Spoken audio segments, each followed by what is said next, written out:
Good morning, students. Welcome to our channel Be Smart Education Point.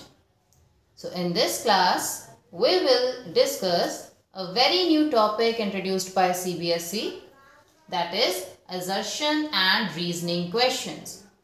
What is assertion and reasoning questions? Okay. We are just going to introduce about assertion and reasoning questions. These are only just MCQs. कुछ नहीं है, MCQs हैं जिसके आपको 4 options मिलेंगे. ठीक है. assertion and reasoning means आपके पास एक assertion होगा. assertion means a very simple statement. A very simple statement. And आपके पास एक रीजन होगा. रीजन मीन्स एक कंसेप्ट होगा related to that assertion. Reason behind that statement, that is reason behind given statement. तो हमें क्या करना है, हमें इस असर्शन एंड रीजन को बड़े ही ध्यान से रीड करना है. इन मैथमेटिक्स असर्शन जो है वो एक न्यूमेरिकल क्वेश्चन होगा. दैट इज अ क्वेश्चन जिसको आपने सॉल्व करना है प्रॉपरली. ठीक है. एंड एक रीजन होगा. रीजन क्या होगा, आप हमेशा चेक करोगे इन क्वेश्चंस में. रीजन हमेशा एक कॉन्सेप्ट होगा जिसमें या तो कोई फॉर्मूला गिवन होगा, ठीक है, या आपको उस कॉन्सेप्ट की कोई भी लाइन गिवन होगी रिलेटेड टू दैट चैप्टर जिसमें से क्वेश्चन आया है. Okay. So related to that assertion and reason हमारे पास 4 ऑप्शंस होंगे. Let's start discussing what is the very first option. Okay? First option क्या होगा, हमारे पास 2 स्टेटमेंट्स हैं, assertion and reason. Both assertion and reason both are correct. दोनों सही होंगे, अपनी अपनी जगह पे दोनों सही होंगे. एंड जो रीजन है, that is reason is the correct explanation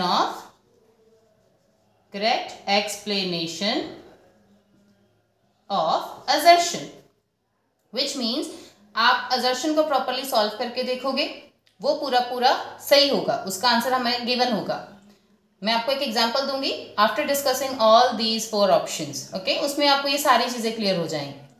assertion और रीजन दोनों सही होंगे, बट जो रीजन है वो असर्शन को सही एक्सप्लेन भी कर रहा होगा, विच मीन्स जो इसमें रीजन में जो भी कॉन्सेप्ट गिवन होगा वो हमने कहीं ना कहीं असर्शन में उसको सॉल्व करने में यूज किया होगा. ठीक है. तब जाके हमारा ऑप्शन ए करेक्ट होगा, अगर दोनों सही हैं और रीजन असर्शन को सही एक्सप्लेन कर रहा है. ओके.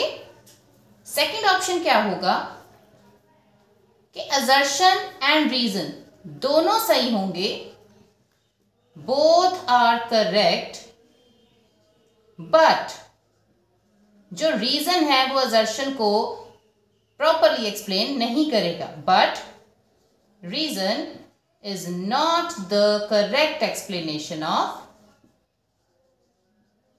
assertion. ओके.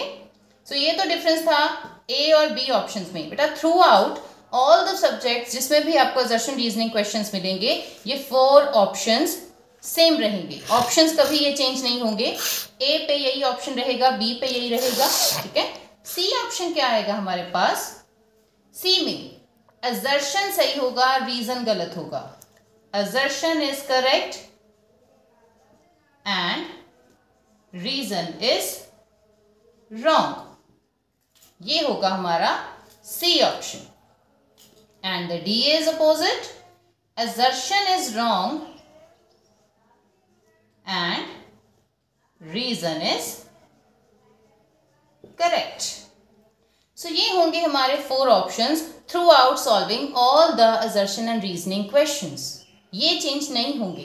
अगर हमें ऑप्शंस की क्लैरिटी है तो हम इजीली अपने assertion रीजन को सॉल्व करके चेक करके अपना आंसर, करेक्ट आंसर टिक कर सकते हैं. ठीक है. मैं अगेन एक बार एक्सप्लेन कर रही हूँ, listen carefully. We are having 2 statements, assertion and reason. assertion in mathematics, this is a numerical question. एक related to the concept numerical question होगा.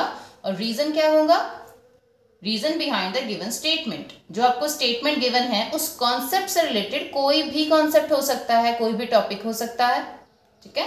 बट हमें ये चेक करना है कि क्या असर्शन सही है, क्या रीजन सही है, ठीक है। अगर तो असर्शन और रीजन दोनों सही हैं, बोथ आर करेक्ट, और जो रीजन, जो कॉन्सेप्ट गिवन है रीजन के अंदर, क्या हमने वो यूज किया है असर्शन को सॉल्व करने के लिए, if yes then option A is correct option, okay. And B, reason assertion दोनों अपनी प्लेस पे सही हैं, असर्शन का आंसर भी प्रॉपर्ली वही आया जो उन्होंने गिवन दिया, और रीजन जो कॉन्सेप्ट है वो अपनी जगह पे सही है। बट अगर असर्शन किसी और कॉन्सेप्ट या और टॉपिक के ऊपर है, रीजन किसी और टॉपिक के ऊपर है, तब हमारा ऑप्शन बी काउंट होगा। Assertion and reason both are correct but reason is not the correct explanation of a assertion. So C what is C option, assertion correct होगी, उसका आंसर आपको न्यूमेरिकली सही आएगा, बट रीजन जो है, कोई formula, कोई कॉन्सेप्ट, वो आपको गलत दिया होगा, ठीक है। And what is D, assertion का आंसर नहीं आएगा, जब आप सॉल्व करोगे वो आंसर कुछ और दे रहे हैं, आपका सॉल्व करके कुछ और आ रहा है, that means assertion is wrong. But R जो कॉन्सेप्ट गिवन है वो करेक्ट होगा, then option D is correct one. Clear? I hope about assertion and reasoning introduction is clear to everyone. Now let's start discussing assertion and reasoning with one example. So students, you can see this is the example, assertion and reason. You can see what is assertion here. Now just read the two statements very carefully. क्या है assertion? If x is equals to 2k minus 1 and y is equals to k is a solution of the equation 3x minus 5y minus 7 equals to 0. वो ये दे रहे हैं कि अगर इस equation में मैं x की जगह पे 2k minus 1 and y की जगह पे k पुट करूंगी, then the value of k is 10. तो आंसर k का जो आएगा that is value of k is 10. उन्होंने क्वेश्चन भी दिया, उन्होंने आंसर भी दिया। अब हमें ये सॉल्व करके चेक करना है कि क्या सच में इसमें k की ये दो y और x की ये वैल्यूज पुट करने पर k की वैल्यू 10 आएगी या नहीं। तो सबसे पहले हम ये चेक करते हैं। Let's put x is equals to 2k minus 1, y is equals to k. One more thing students, as you can see कि ये सारे MCQs हैं, तो आपको प्रॉपरली सॉल्व करने की कोई ज़रूरत नहीं है, you just have to calculate it roughly. Okay?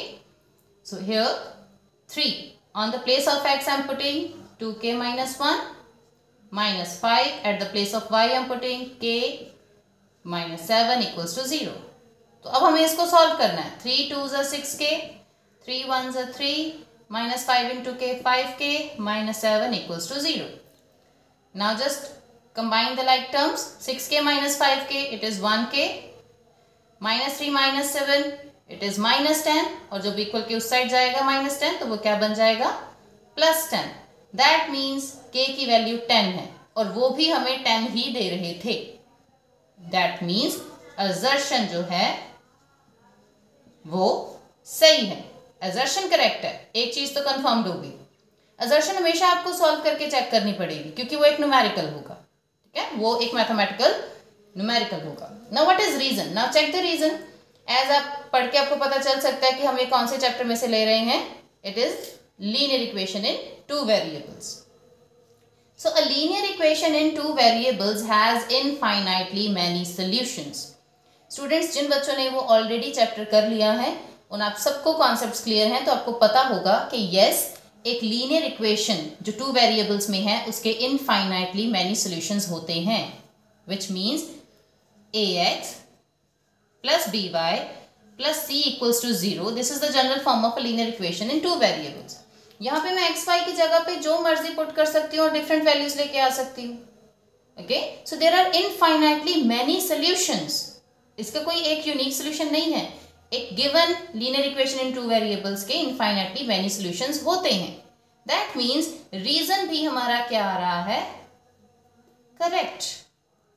Assertion भी सही आ गई, रीजन भी सही आ गया.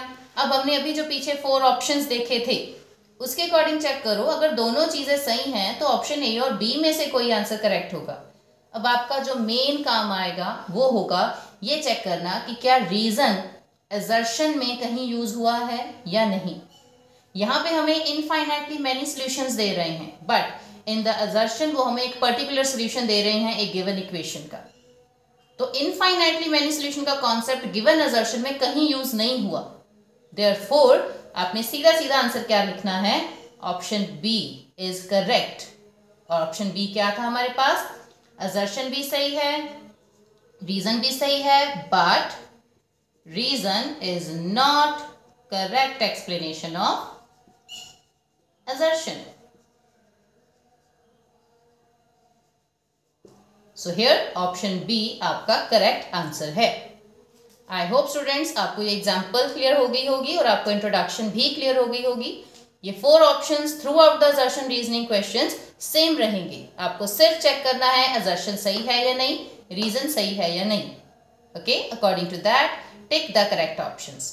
आई होप अब आप ये सारे क्वेश्चंस इजीली अटेम्प्ट कर पाएंगे। Thank you so much for watching the video. Take care, stay healthy, and kindly share and subscribe the channel.